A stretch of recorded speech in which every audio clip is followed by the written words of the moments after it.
एक सवाल जो इन नेटवर्क की कम्युनिटी की तरफ से बार बार पूछा जा रहा है कि भैया आप लिस्ट कब कर रहे हो, कब बाइनांस पे लिस्ट हो रहा है, कब बायबिट पे लिस्ट हो रहा है, बिटगेट पे लिस्टिंग की बात कब होगी, Gate.io पे लिस्टिंग कब होगी। अब देखो ना, जब से आपके सामने पाई कॉइन आया है, पाई कॉइन ने आते ही 5 एक्सचेंजेस पे लिस्ट कर दिया और ये हिस्ट्री में बहुत बड़ा माइलस्टोन था कि किसी कॉइन ने डे 1 से 5 एक्सचेंजेस पे लिस्टिंग की बात कर दी, बल्कि ना सिर्फ लिस्टिंग की बात की बल्कि लिस्ट होकर भी दिखाया और रही सी कसर कराकेन पे आने के बाद पूरी हो गई। और आप अच्छे से जानते हैं कि लिस्टिंग के ठीक 4-5 दिन बाद जब बाइनांस पे लिस्टिंग की बात हुई तो उसके बाद पाई ने अपनी हाईएस्ट वैल्यू को अचीव किया था। उसके बाद दोबारा से पाई उसके करीब तरीन भी नहीं गया। तो इसका जवाब आया है कि देखो, आप ये कहते हो कि क्यों ये आपके पास एक्सचेंजेस पे लिस्ट नहीं हो रहा, क्यों ये इतना वायरल नहीं होता, क्यों इसकी मार्केटिंग उस लेवल तक नहीं की जा रही जिस लेवल तक होनी चाहिए थी। तो भैया इसका जवाब ये दिया गया है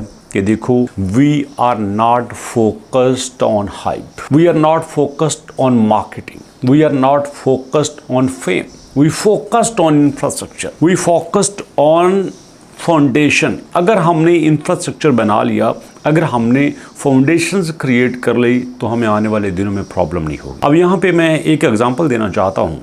हमारे पास बेशुमार ऐसे कॉइन हैं जिन्होंने यहाँ पे लोगों को इकट्ठा किया, जिन्होंने यहाँ पे लोगों को अपने साथ मिलाया और लोगों को साथ मिलाने पे, इकट्ठा करने पे उनके पास बहुत बड़ी कम्युनिटी हो गई और उस कम्युनिटी की बुनियाद पे उन्हें वेंचर्स भी मिले, उन्हें सपोर्टर्स भी मिले, उन्हें इन्वेस्टर्स भी मिले और उन्होंने अपने साथ लोगों को मिला के दिखाया था। लेकिन एट द एंड क्या हुआ, जैसे जैसे कम्युनिटी बढ़ती गई, कम्युनिटी का प्रेशर भी उनके ऊपर बढ़ता गया।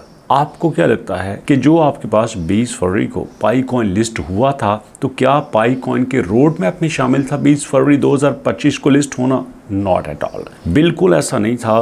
पाई कॉइन अभी भी साल 6 महीने गुजारना चाहता था, लेकिन लोगों का प्रेशर इतना ज़्यादा था कि नहीं, अगर आपने अब लिस्ट नहीं किया तो कब करोगे, हम 6 साल से आपका वेट कर रहे हैं। और वही चीज़ जो उनकी ताकत थी वही उनके लिए प्रॉब्लम बन गई। जी हाँ दोस्तों, आपको पता है माजी में कई आपको ऐसे एग्जांपल मिलेंगी कि जिन कंपनीज ने अपने आप को एक्सपेंड कर लिया, बहुत ज़्यादा स्केलेबल कर लिया, स्टेबिलिटी पे बात नहीं की, स्केलेबल कर लिया और स्केलेबल करते करते वो इतना फैल गए कि कंट्रोल करना ही उनके लिए मुश्किल हो गया था। इसमें नोकिया की सबसे बड़ी एग्जांपल है कि नोकिया मोबाइल फ़ोन की इंडस्ट्री में 60-70% तक का कैप रखता था और ये इतना ह्यूज कैपिटल था, ये इतना ह्यूज वॉल्यूम था कि इसको मैनेज करना ही मुश्किल हुआ। जब इस मार्केट में एक चेंज आया और इस चेंज को नोकिया ने एक्सेप्ट नहीं किया, नोकिया ने इसके मुताबिक अपने अंदर मॉडिफिकेशन नहीं किया और फिर यही जो जनता थी उसके हाथ से निकली, ऐसी निकली कि उसी जनता के हाथ से ये जलील हो गया।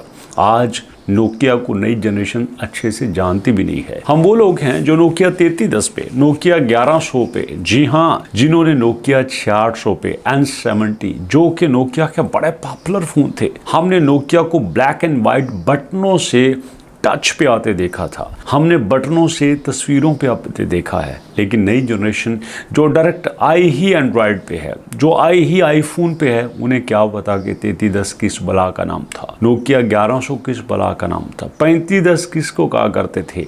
और जिस बंदे के पास N70 होता था, 6810 होता था, 6800 होता था और यार वो तो मिलियनर समझा जाता था। ऐसे ही है, जितने भी फॉरेन से आते थे उनके हाथों में यही मोबाइल हुआ करते थे और लोग दूसरों से कहा करते, यार मेरी एक तस्वीर तो बना दो। बिल्कुल ऐसे ही दोस्तों, यहाँ पे कहा यह जा रहा है कि आप लोग बात करते हैं प्राइस की, आप बात करते हैं मार्केटिंग की, आप बात करते हैं यहाँ पे हाइप के साइकिल की, आप वायरल पोस्ट की बात करते हैं, बट हम इंफ्रास्ट्रक्चर की बात करते हैं। हम यहाँ पे अपनी सिक्योरिटी को मैनेज करना चाहते हैं, हम डिसेंट्रलाइजेशन पे फोकस कर रहे हैं, हम चाहते हैं कि वॉलेट सिस्टम बने, हम चाहते हैं कि ब्रिज सिस्टम बने, हम चाहते हैं वैलिडेटेड स्ट्रक्चर बने, हम ये चाहते हैं कि स्मार्ट कॉन्ट्रैक्ट आर्किटेक्चर्स बने, सिक्योरिटी लेयर्स बने, ट्रेजरी प्रोटेक्शंस हो, लेयर 1 फाउंडेशंस हो। इसीलिए तो हम सब कर रहे हैं। अब लोग ये कहते हैं कि ये फैल क्यों नहीं रहा, हम इसको फैलाना नहीं चाहते, हम इसको बनाना चाहते हैं। जब ये चीज़ वर्ड ऑफ माउथ बनेगी ना तो चीज़ें तभी बनेगी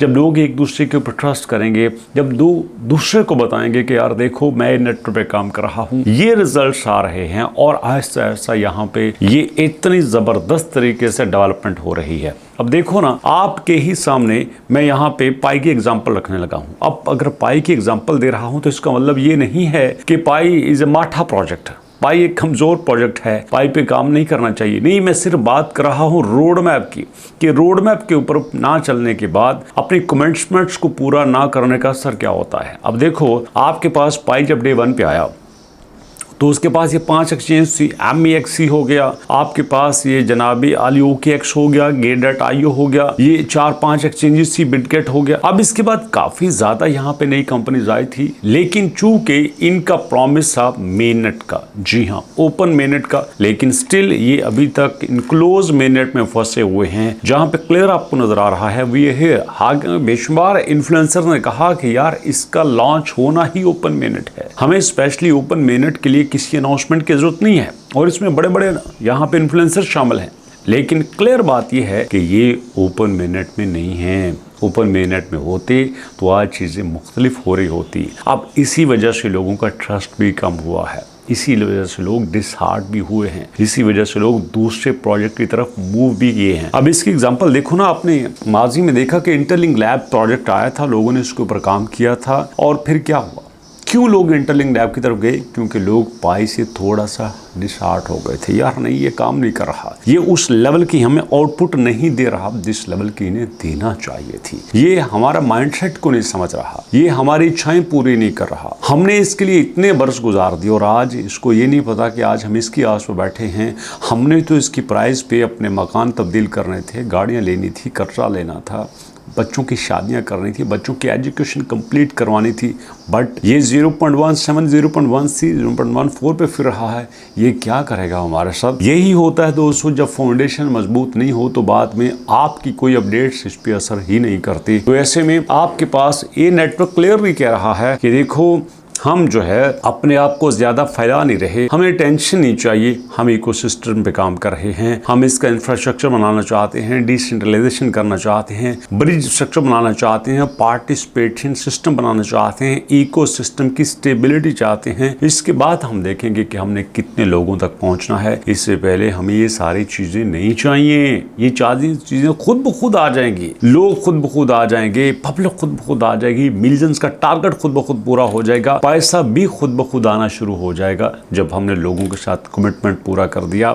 जब हम कमिटमेंट ही पूरा नहीं करेंगे, हम किसी ना किसी तरह से मार्केटिंग की बेस पे सब कुछ इकट्ठा कर ही लेते हैं। जी हाँ, अगर हमने इकट्ठा कर भी लिया, दुनिया के बड़े बड़े इन्फ्लुएंसर्स को साथ मिला लिया, तबाह के प्रमोशन कर ली, और उसके बाद जब हमने कुछ रिजल्ट्स ही नहीं दिए तो लोग जब एक वीडियो को देखते हैं या एक प्रोजेक्ट पे काम कर रहे होते हैं तो साइमल्टेनियसली उनके पास 5-7 ऑप्शंस और भी होते हैं। जी हाँ दोस्तों, तो ऐसे में ये कभी भी अपने पब्लिक को खोना नहीं चाहते। अगर आप नेट पे काम कर रहे हैं तो बहुत अच्छी बात है, नहीं कर रहे तो let's join and I am waiting for your feedback, और मुलाकात करते हैं इंशाल्लाह नेक्स्ट वीडियो में। अपना और अपनों का बहुत सारा ख्याल रखेगा। नेक्स्ट वीडियो तक के लिए अल्लाह की अमान।